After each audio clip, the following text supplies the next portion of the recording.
Good morning. मेरा नाम राम नरेश मीना है। मैं गवर्नमेंट कॉलेज गंगापुर सिटी में सहायक आचार्य के रूप में भौतिक शास्त्र विभाग में कार्यरत हूँ। मैं आज आपको परिचालन बिंदु प्रतिबाधा तथा आंतरिक प्रतिबाधा के बारे में बताने जा रहा हूँ। परिचालन बिंदु प्रतिबाधा, आंतरिक प्रतिबाधा क्या होती है, driving point impedance and transfer impedance क्या होता है। सबसे पहले हम समझते हैं किसी भी सर्किट को हम चतुर टर्मिनल जाल के रूप में मान सकते हैं। माना कि एक नेटवर्क है, नेटवर्क में एक टर्मिनल इनपुट है और दूसरा टर्मिनल आउटपुट है।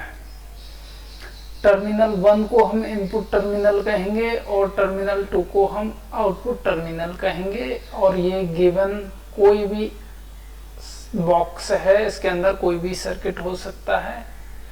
तो हम कह सकते हैं कि इसमें 1, 2, 3, 4 टोटल 4 टर्मिनल है, इसलिए इसे चतुर टर्मिनल जाल 4 टर्मिनल नेटवर्क कहते हैं।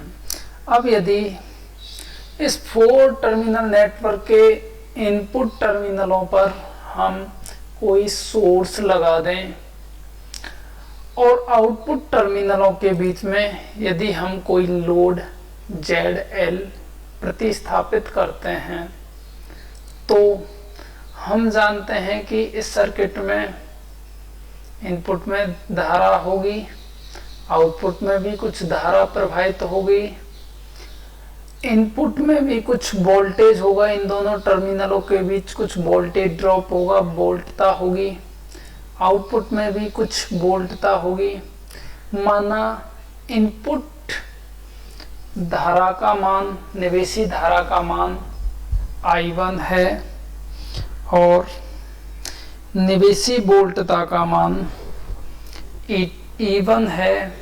इसी प्रकार निर्गत वोल्टता, निर्गम टर्मिनलों के बीच में जो वोल्टता है उसे निर्गत वोल्टता कहें, तो निर्गत वोल्टता का मान E2 होगा और निर्गम धारा का मान I2 होगा। इस प्रकार हम देखते हैं कि किसी चतुर टर्मिनल जाल में उस जाल के, उस परिपथ के व्यवहार को हम 4 राशियों से स्पष्ट कर सकते हैं। E1, I1, E2 और I2। यहाँ पर E1 निवेशी टर्मिनलों पर आरोपित वोल्टता है, I1 निवेशी धारा है, E2 निर्गम टर्मिनलों पर वोल्टता है और I2 लोड से प्रवाहित निर्गम धारा है। हम देखते हैं, ये सबसे पहले हम समझते हैं ये टॉपिक किस यूनिट का है। तो मैं आपको बता दूं, हमारे पास 9 बुक हैं, 3 फर्स्ट ईयर में, 3 सेकेंड ईयर में, 3 थर्ड ईयर में, एक प्रैक्टिकल उनके साथ है। इस प्रकार 4 first year, 4 second year, 4 third year. तो मैं आपको सेकेंड ईयर के इलेक्ट्रॉनिक्स पार्ट के फर्स्ट यूनिट का जो 5 टॉपिक है, ड्राइविंग पॉइंट और ट्रांसफर इम्पीडेंस के बारे में बताने जा रहा हूँ। ड्राइविंग पॉइंट इम्पीडेंस को समझने के लिए मैंने अभी आपको चतुर टर्मिनल जाल के बारे में बताया, जिसमें E1, I1, E2, I2 को मैंने अभी समझाया। तो ड्राइविंग पॉइंट इम्पीडेंस, परिचालन बिंदु प्रतिबाधा, निवेशी वोल्टता E1, निर्गम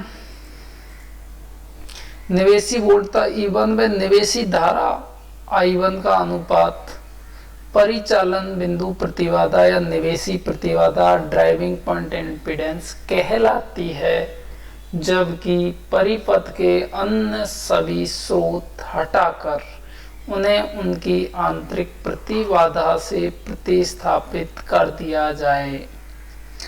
तो दिए हुए सर्किट में यदि दूसरे सर्किट यदि लगे हुए हैं, अन्य स्रोत लगे हुए हों, उनको उनकी आंतरिक प्रतिबाधा से प्रतिस्थापित कर दिया जाए, तो निवेशी वोल्टता और निवेशी धारा का जो अनुपात होगा उसे हम परिचालन बिंदु प्रतिबाधा कहेंगे।